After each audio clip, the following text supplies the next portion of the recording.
so hard. Now everything is easy 'cause of you. Ladies and gentlemen, it's that time of the week. It's Realtors Keeping It Real on Thoughts for Rent with Max Zerflu. And Jenni McKenna. And that is us. And we are keeping it real today. This fine, beautiful day in Henderson, Nevada. We're keeping it real by talking about life. That's a very heavy topic, but we wanted to tackle it and go over some of the stages of life that we go through as young people to then in a relationship, into marriage, into having kids, into kids moving out, into becoming grandparents. What do you think about that? Well, I think you let the cat out of the bag on the last part. What's that last part? What did you just say? We're going to be what? Well, the last stage was becoming grandparents. That's not the last stage, but it's a stage towards the end. And we are becoming grandparents. Yes, we are. In the next couple of days. Yes. So our oldest daughter is living in Alabama, and she is going to be induced for her first pregnancy, our first grandchild, on Sunday. So we are very excited. We're going to fly out there, and we're going to embark on our next part of our life, which is grandparents. Híjole, are we that old? Let's not go into that part of it. Let's talk about all the fun stuff, not the old stuff. I think I'm a pretty old first-time grandfather. I think, if you think about it. I'll be 60 next year. Yeah, your kids didn't get married very quick. Well. And you only have 1 out of 3 that's actually married. So At this point. Yes. But having that experience and coming up on this grandparenthood has made me and Jenni and us discuss a lot about all the different stages of life that we've gone through and the experiences we've had. And we thought it would be a great topic to go over today. Before we start, though, I'm going to be called Grandpa Max because I want to be a grandpa. What have you chosen for your... Not grandma. You're not grandma? I'm not grandma. I would like to be Oma. And the reason for Oma, it's German for grandma. So is it? Yeah, it is. Sehr gut. Yes. And there was a very significant individual in our lives when we were having our children. Max was working nights. I was working all day for the real estate part of it with my dad. And there was this woman, Teresa Hammelman, and she was a godsend and an angel. And she would, when Max would go to work at like 12 o'clock in the afternoon, she would take care of the kids until I got out of work at around 5 or 6 o'clock. Yep. And she was known as Oma. And I am paying tribute to her. Wow. She's going to be Oma Jenni, huh? Oma Jenni. How about that? That's exciting. Or just Oma, because I'm probably the only Oma in her life. So they could just say, Oma's on the phone. Yeah, probably. Oma's on Marco Polo. I don't know what the Oma bought me another gift. I don't know what the other grandma's going to be called. So I don't know either. But then you look back, flashback, 34 years. We met 34 years ago. Yep. And initially you get in a relationship. We were on the road with Disney on Ice. That was crazy. We didn't have a house payment. We didn't pay rent. We didn't have a car. We didn't have car insurance. But we had money coming in, which was really fun. So we were living large then. That was exciting. Then we got off the road. And now the next stage was marriage. Yes. I asked you to marry me like in September of 93.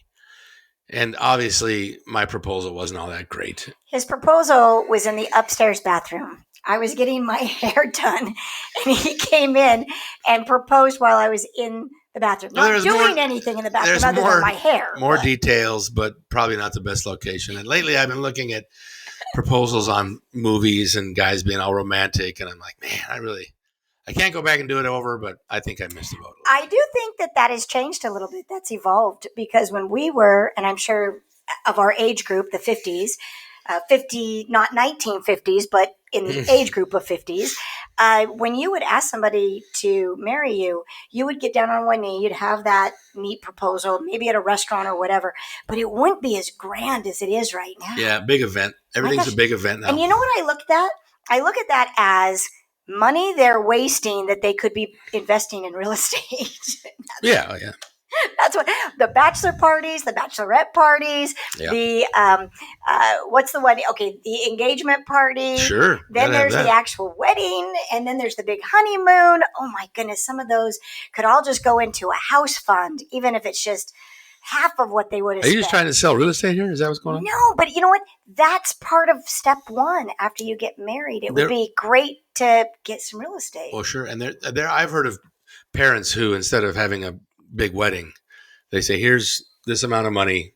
If you want to have a ceremony and spend it on that, fine. If you want to do something small and keep that for a down payment, that's fine too. So that's interesting. Interesting approach. No, that's a great approach. I like that approach. So once we got married, it was just the two of us for a couple, 2-3 years.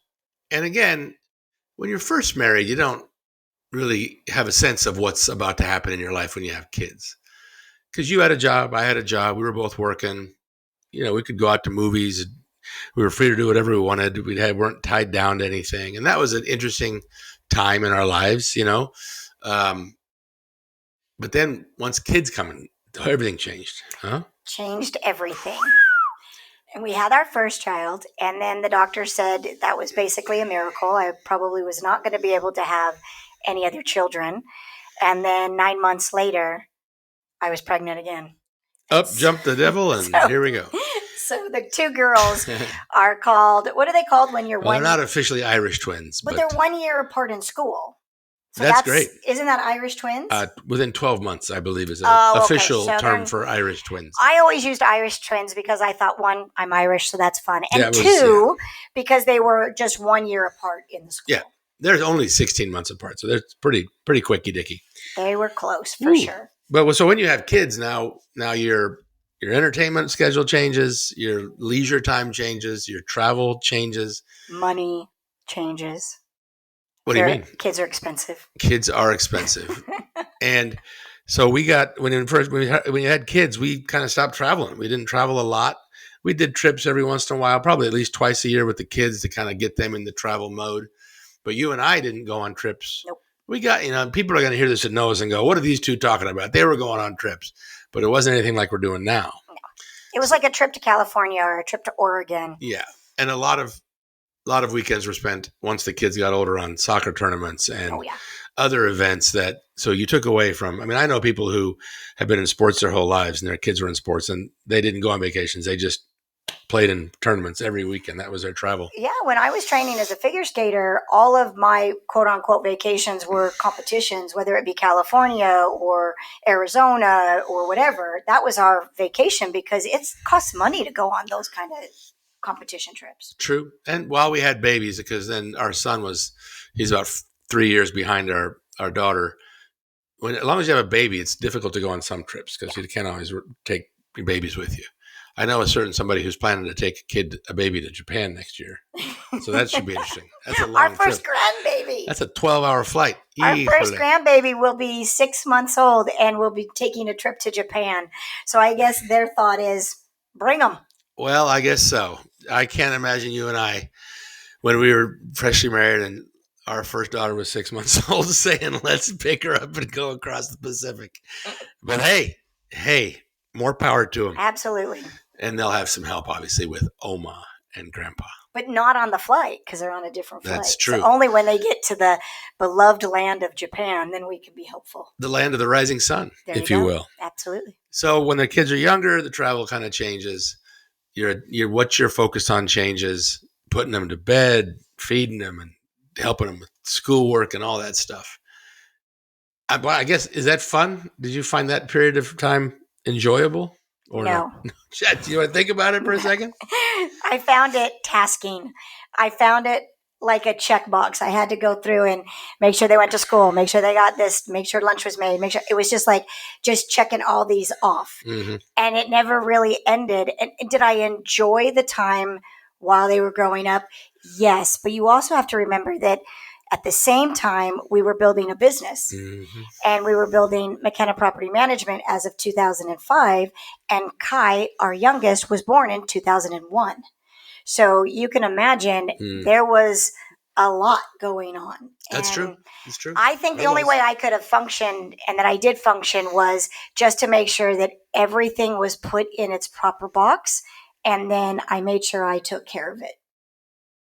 That's a good idea. Yeah. I don't think I would have the energy to do it again. Where I'm at right now, if somebody came to me and said, hey, we've got 3 kids, these are the age groups, and you're going to be able to start a new company and you have to do all of this, I would be like, no, thank you. I don't want to do that. That's too hard. Yeah, that's true. And then, so again, a lot of the travel, though, we did start traveling once a year. Wait, for you sure. asked me if I enjoyed it. Oh. I want to ask you, did you enjoy it? Yeah, I guess so. I enjoy everything, I guess. I mean, I wouldn't say I didn't enjoy it. I loved doing stuff with him and playing games and sports and swimming in pools and all that good stuff. So I enjoyed it. He was also a stay-at-home dad for a few of those years, which was great. Like one and a half. 1.5.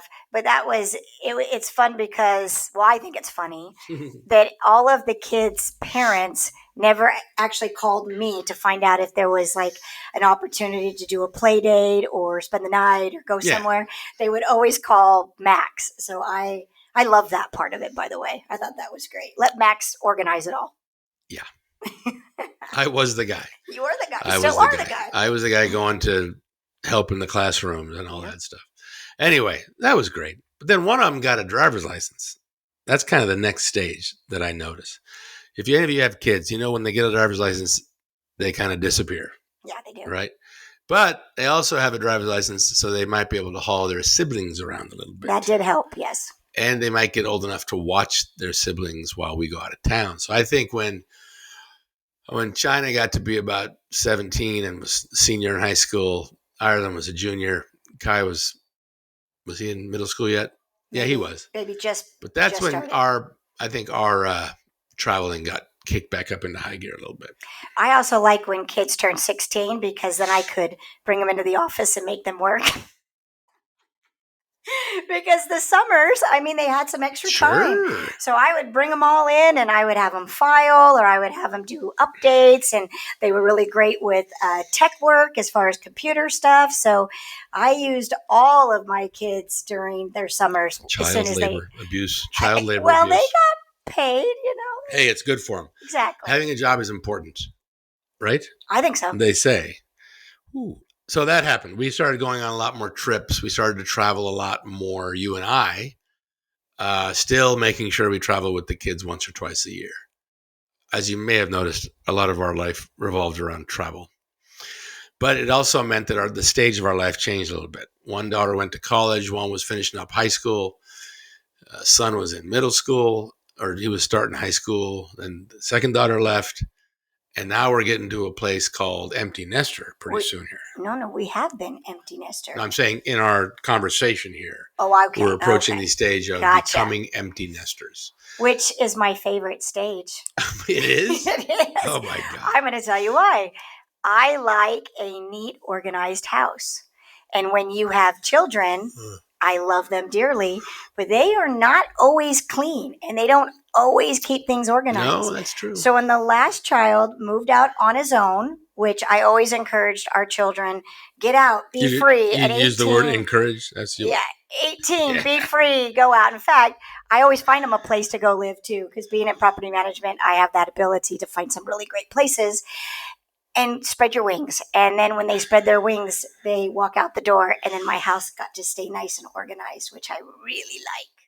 You still get mad at me, though, when the Tupperware drawer is not organized properly to your specifications. There are ladies out there that completely understand what I'm talking about. Why is it got to be a lady? Because most of the time, and I could be wrong on this, very sexist, most of the time, we ladies go in and organize our kitchen cabinets, and then the man comes along and just throws all the Tupperware. I mean, Tupperware is impossible with the different lids, the different sizes. It doesn't all stack up. I organized it, so it should be easy. Okay, but fine. Empty nesting has been my favorite part of our life. How do your children? They're going to hear this. What are they going to think? They love it. We have them come over all the time. We go on great vacations together. They can say something that kind of pisses me off, and I don't have to resolve it or fix it because it's their life, it's their thing. And plus, they're not under the same roof, so it's like, okay, well. Yeah, and it's wonderful. The dynamic between your children when they're not in your home anymore ends up being more of like an adult relationship and a friend. I would say that I'm friends with all of my kids, more so now than I ever was when I had to play mom. Well, yeah, there was disciplining involved in certain things. Now, when a husband and a wife become empty nesters, is there more pressure on the husband, you think? Yes. What I'm getting at is there's no children or their issues to look at. Maybe there's a stronger eye on the husband. Is that possible? I think it absolutely. It could go the other way too, obviously. Well, no, because I don't have any issues that you need. No, in our case, it's only me. I know. Exactly. No, I agree with you. I think that you're so used to living a certain part of your life with a lot of activity and keeping an eye on something and doing this and doing that. And then all of a sudden that's gone. Your spouse or the person you're living with, it kind of is laser focused on everything that they're doing. So there's an adjustment. There's a little adjustment. When being laser focused, there might be a few complaints along the way or things they observe, right? Yes. It's two-way street. Probably. Because you do have issues. I can't accept or deny. You can neither confirm nor deny that you have issues? I meant to say. I cannot confirm. There's one of those deny. issues. Yes. But I think empty nesting is pretty nice, actually. Saturdays, when the children were younger, was 6 a.m. get up, get their crap ready for a soccer tournament or a dance competition or something. The whole day, you'd come home and you'd be like, oh, you'd be dead. Now we can actually wake up, and if we don't have anything scheduled, which is fine, we just relax. I know. Can chill. And for any of those that are listening to this and you are in that stage of life where you have whatever's going on at 6, 7 a.m. on a Saturday and it takes you all day long, whether it be soccer tournament, figure skating, baseball, softball, volleyball, whatever, it will end. So my advice is it's kind of a pain in the butt while you're living it, but then you'll look back on it and you'll be like, those were good times. But you got to get them out. You got to get them out. And I think there's a lot of situations now where maybe adult children are sticking around a little longer. Are you going to give your opinion on that? Oh, I think it's horrible. Wow. Okay, Max, tell us more. What the heck? I just know that when I was 19, I got a job. I left living with my parents, and I never return. When I was 18, my mom and dad made it very clear that that is when you get out of the house. Now, you can always come back if there's a problem, right? You could always pop in to get, your bearings if something went wrong. But the idea is you need to go start living your life. No, yeah. I don't judge or, look at anybody who's an adult and still living with their parents. That's fine. That's the decision that's made. I personally think that you got to go out and live your life, right? I think you and I as parents, we have conversations a lot about, did we do right by them? Did we, did the way we raised them, did it affect how they are now? Yada, yada. But daily. I daily think about You do that. Daily, huh? Daily. Wow, on the daily. Yeah. Was I too strict? Was I not strict enough? Did I let them watch too much TV? Was the music they listened to, was it too much vulgarity? Yeah. I think about that about once every 8 months. So I guess you think about it more often than I do, huh? I think it's the mom plague. It just happens with moms. The point is, though, what we had to do, our responsibility was to birth them. You did that. Thank you. And then we had to feed them and give them shelter and do that until they were at a point where they could do that for themselves. Correct. And I believe that's just so important in life to say, you're an adult now, go out, build your own home, your own household, your own family. That's on you now. And it's not because we don't love them. Obviously, we love our kids very much. But we want them to create their own world that they're going to exist in. And I think the important thing is to always be, the support system. If they need something, you're there to not completely give everything, but you're there to support them. And so that might be financial, it could be emotional, it could be a roof over their head for a little while, but whatever it is, that's kind of where I figure that's what I think a parent is for the whole rest of their life. That's a good way to be. Yeah. And also, but you also don't want them to rely on that. You don't want to take it too far. You don't want to help the people too much because they got to figure it out. Well, let them live their life. The more you help people, the more they expect it. Now we are going to Alabama and we are going to become the next stage of our life, which to me might be empty nesting. It might It might top it, eh? It might top it because I didn't think I was going to be as excited as I am. I love the fact that I'm going to be promoted from parent to grandparent. That's what our daughter called us. When she gave us the information or the announcement, we were promoted from parent to grandparent, which is so cool. That's right. I was super excited at the time I found out, but now that it's been growing and it's here, I cannot hold it in. I am like just bubbling over with excitement. I am stopping people in the street that I have absolutely no idea who they are. Yeah, I know. And I'm telling them, I can't wait till next week when I'm a grandma. You're like that one commercial. They don't need to know that. They don't need to know that. You're acting like your parents. I am so excited, though. Yeah. So the grandparent stage will be, we're empty nesters with the opportunity to have a visit from our little grandbaby, or maybe go out to where she is and visit her at our own time. And then when she's cranky or poopy or whatever, we can go, here's your child back. See you soon. I do like that. I like that part. I can't wait. I think it's going to be awesome. I've had a lot of people say that the best thing their kids ever did for them was give them grandkids. So. Yep. And I can't wait to find out. So that's going to be what we are going into, but we don't know if we love it yet or not. Oh, because it's unknown. We're going to love it. I think so too. It's going to be good. But we're going to have to do another podcast after we're a grandma, grandpa for a little while, and then talk a little bit about what we really experienced. Stay tuned for that episode. So those are some of the stages we've lived in. That's our life. That's kind of breaks it down for people. People all have a different experience, but they all go through those stages. If they've had kids, they know kind of what we're talking about here. So good luck on being a Oma. I hope you have fun with that. Hope you enjoy it. Good luck on being Grandpa Max. Well, I worry that they're going to love me more than they love you. So don't worry about that. Oh, you don't think so? I don't think so. I don't know. Grandpas are pretty cool. Hold on. I'm going to say this. Oh. Challenge accepted. Oh, wow. It's not a competition, baby. Well, you just threw it out there. It's just natural for them to love their grandfathers. I gotcha. Folks, have a great week. We'll see you next time on Thoughts for Rent, Realtors Keeping It Real. That's Oma, Jenni McKenna, and I'm Grandpa Max. And we hope you have a great time in your life and enjoy your families. Talk to you soon. Oh, there you go. Sound good? Okay, good. I'll pass over to Ireland. Here you go, kid. Thanks, Pops.